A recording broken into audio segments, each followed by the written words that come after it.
کتاب السبیعات میں یہ لکھا ہوا ہے کہ اللہ تعالیٰ نے جتنی چیزوں کو پیدا فرمایا ہے ان چیزوں میں سے سب سے کمزور مخلوق مچھر ہے۔ تمام چیزیں جو کھانا کھاتی ہیں وہ موٹی ہو جاتی ہیں، مگر مچھر کا جب پیٹ بھرتا ہے تو وہ مر جاتا ہے۔ کیا آپ جانتے تھے؟ بخاری کی حدیث شریف ہے کہ مدینہ شریف میں ایک مرتبہ ایک صحابی کا مکان جل گیا تو میرے آقا صلی اللہ تعالی علیہ وسلم نے فرمایا کہ اے لوگوں، یہ آگ تمہارا دشمن ہے، لہٰذا جب سویا کرو تو آگ کو بجھا دیا کرو، آگ کو بجھا دیا کرو۔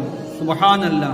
یہ حدیث پاک مسلم شریف، ابو داؤد، امام احمد میں ہے کہ میرے آقا صلی اللہ تعالی علیہ وسلم ارشاد فرماتے ہیں کہ مغرب کے بعد، سورج ڈوبنے کے بعد 1.25 گھنٹہ تک، یعنی عشاء کا وقت جب تک نہ آ جائے، اپنے بچوں اور اپنے چاپایوں کو گھر میں رکھو، محفوظ رکھو، باہر نہ ٹہلنے دو، کیونکہ اس وقت شیاطینوں کا گزر ہوتا ہے تو جو راستہ، جو دروازہ جو کھلا پاتے ہیں داخل ہو جاتے ہیں۔ میرے آقا صلی اللہ تعالی علیہ وسلم فرماتے ہیں کہ حسد نیکیوں کو اس طرح کھا جاتا ہے جس طرح آگ لکڑی کو کھا جاتی ہے، اور صدقہ خطا کو اس طرح بجھا دیتا ہے جس طرح پانی آگ کو بجھا دیتا ہے۔ سبحان اللہ۔ اللہ تعالی ہم سبھی کو حسد، غیبت، چغلی سے محفوظ فرمائے۔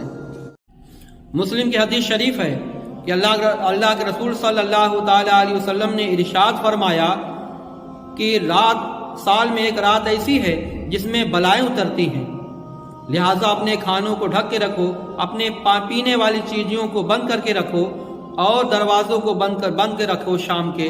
اگر نہ ملے تو بسم اللہ پڑھ کے کوئی لکڑی ہی رکھ دو، اور ورنہ جو چیز کھلا رہے گا اس میں بلائیں اتر جاتی ہیں۔ اللہ ہم سبھی کو بلاؤں سے محفوظ رکھے۔ شرح السنہ میں ہے کہ آقا صلی اللہ تعالی علیہ وسلم ارشاد فرماتے ہیں، جب رات میں کتے کا بھونکنا، گدھے کا چیخنا سنو تو اعوذ باللہ من الشیطان الرجیم پڑھو، کیونکہ جو وہ دیکھتے ہیں تم نہیں دیکھتے۔ لہذا اللہ کی کچھ مخلوق رات میں منتشر ہوتی ہیں۔